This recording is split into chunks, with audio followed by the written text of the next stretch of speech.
ବାପାଙ୍କର କୋଡା ନିର୍ଦ୍ଦେଶ ଆଇଟମ ଟିକେ କମେଇ ଦିଅ।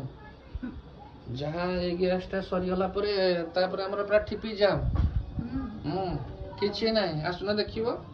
ଆସ, କିଛି ନାହିଁ। ବାପା ଏଠି କହିସାରିଲେଣି ଏ ସିଲିଣ୍ଡର ଉପରେ ସିଲିଣ୍ଡର ଥୁଆ ହେଇଛି, ସବୁ ଖାଲି ସିଲିଣ୍ଡର, କିଛି ନାହିଁ, ଖାଲି ସିଲିଣ୍ଡର,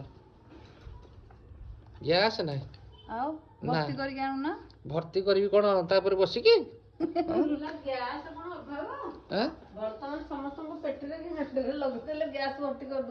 ବାପାଙ୍କର ପେଟରେ ଯାହା ଗ୍ୟାସ, ମୋ ପେଟରେ ଯାହା ଗ୍ୟାସ, ଆମେ ଦି ଜଣ ଦିଟା ସିଲିଣ୍ଡର ଆମେ ଫୁଲ କରିଦବୁ। ଏଇଟା ଆମ ଦାୟିତ୍ୱ ରହିଲା। ତମେ ଦି ଜଣ ଦିଟା ଫୁଲ କରିପାରିବ କି?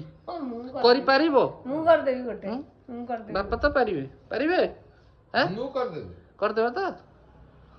ଗ୍ୟାସ ର ଅଭାବ ନାହିଁ, ଖାଲି ତୁ କିନ୍ତୁ ଭର୍ତ୍ତି କରିବା ଦାୟିତ୍ୱ ତୋର। ଆମେ ଶୋଇପାରିବୁ ନା କଣ କରିବା? ଗ୍ୟାସ ପୁରେଇକି ଦେବି ନା ଡାଇରେକ୍ଟ ପାଇପ୍ ଟା ମୋ ପଛପଟେ ଲଗେଇଦବ? ସିଧା ରୋଷେଇ, ଡାଇରେକ୍ଟ ପାଇପ୍ ଟା ଲଗେଇଦେଲେ ସିଧା ରୋଷେଇ କରିବ? ରୋଷେଇ କରିହବ? ନାଇଁ, ରୋଷେଇ ଆମେ ଖାଇବୁନି। ଆମେ ଉପାସ ରହିଯିବୁ ପଛେ, କିନ୍ତୁ ସେ ଗ୍ୟାସ ଆମର ଦରକାର ନାହିଁ। ଦରକାର ନାହିଁ? ନା ନା, ଦରକାର ନାହିଁ, ଜମା ଦରକାର ନାହିଁ। ଚୁଡ଼ା ପାଣି ଖାଇକି ରହିଯିବୁ ପଛେ। ଚୁଡ଼ା ପାଣି କେତେ ଦିନ ଖାଇବୁ? କେତେ ଦିନ ଖାଇବ? ଗୋଟେ କଥା କହିଲ।